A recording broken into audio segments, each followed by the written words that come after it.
여러분 안녕하십니까? 동라이성 한국어로 뉴스입니다. 당부정서위원회 위원이자 임의위원회 위원장인 다이bảo 및 통역군 임의위원회 nguyễn huy chu 위원장은 참석하고 유권자 등과 논의했습니다. 이 자리에서 유권자들은 대표들에게 토지 사용권 증명서의 교환, 절차가 번거롭고 촉산업으로 인한 환경오염 등 여러 가지 문제를 반영하고 건의했습니다. 또한 유권자들은 보상 지급 지연, 건설 투자, 사업 시행 토지 회수에 대해 반영했습니다. 다이bảo 성 임의위원회 위원장은 동라이성 임의위원회가 청문회를 개최하고 유권자 문제에 대한 성임의위원회의 설명 보고서를 들었으며 계속 지켜보고 각 기관에게 국민의 관심을 끈 것은 건의할 것이라고 말했습니다. 동라이성 다이bảo 위원장은 관련동 기관이 시민을 접대하고 토지 사용권 증명서의 교환 작업에 대한 구체적인 사례를 안내하고 답변할 것은 당국에 요청했습니다. 어제 빙통 방송국은 디지털 시대의 신문 능력 신문 강좌를 개최했습니다. 남동부에서 온 방송국의 기자, 편집자, 기술자들이 참석했습니다. 이틀 동안 진행된 강좌는 디지털 시대의 신문 제작 능력, 텔레비전 리포터에서의 영상, 소리, 그래픽 처리 능력 등 내용을 논의했습니다. 이 자리에서 빙통성 방송국 ngô tăng khoa 이사는 디지털 시대의 사람들의 정보 소비 습관이 바꾸면 언론이 독자과 청중의 관심을 끌기 위해 기술 응용에 앞장서야 한다고 강조했습니다. 이러한 요구 때문에 강좌 내용은 디지털 시대의 신문 제작 기술에 대한 심층 분석을 집중하기 위한 것입니다. 그 이후로 기자, 편집자, 기술자들이 현대신문의 추세를 따라잡을 수 있도록 직업 기술을 갖추고 향상시키는 데 기여했습니다.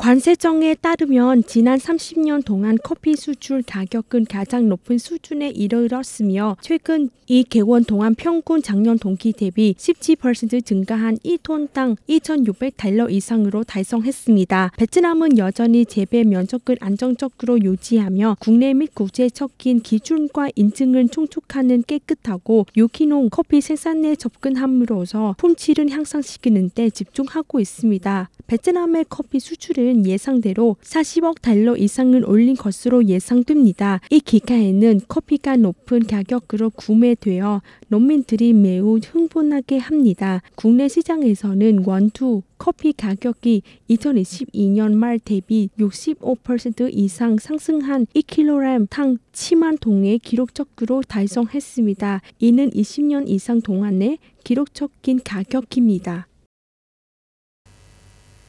어제 위원선 국제 뉴스에서 조 바이든 미국 대통령은 팔레스타인 정부가 분쟁 후 가자 지구와 서안을 관리해야 한다고 말했습니다.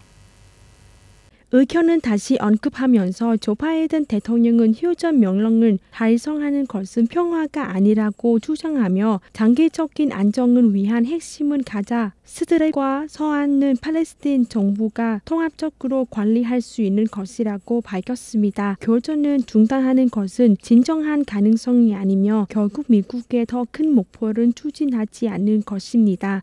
그는 팔레스타인인들이 거주하는 가자과 서안 지구를 하나의 통치 구조하에 통합해야 하며 이는 궁정적으로 팔레스타인 자治정부가 맡아야 한다고 밝혔습니다. 또 서안 지구의 팔레스타인 주민은 상대로 폭력을 행사한 이스라엘 극단주의자들에게 책임을 물어야 한다면서 미국은 극단주의자들은 상대로 미국 비자 발급 금지 등 자제 대응을 할 준비가 됐다고 밝혔습니다.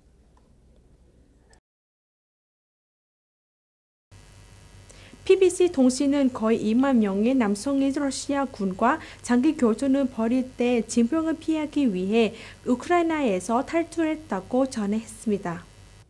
BBC는 전쟁이 2022년 2월부터 8월까지 시작된 이후 약 2만 명의 남성이 징병을 피해 우크라이나를 탈출한 것을 확인했습니다. 이 가운데는 위험한 강은 헤엄쳐 우크라이나를 떠난 이들도 있고 단순히 어둠을 틈타 걸어 나간 경우도 있습니다. BBC는 약 2만 1,000명의 다른 남성들이 도망치려 했지만 우크라이나 당국에 의해 체포되었다고 보도했습니다. 러시아 침공 이후 18세부터 60세 남성 대부분은 국기 금지됐습니다. 그러나 부패는 군인들의 안전을 보장하는 것은 도전으로 만들었습니다. 동날성 뉴스입니다. 잘 들어주셔서 감사합니다.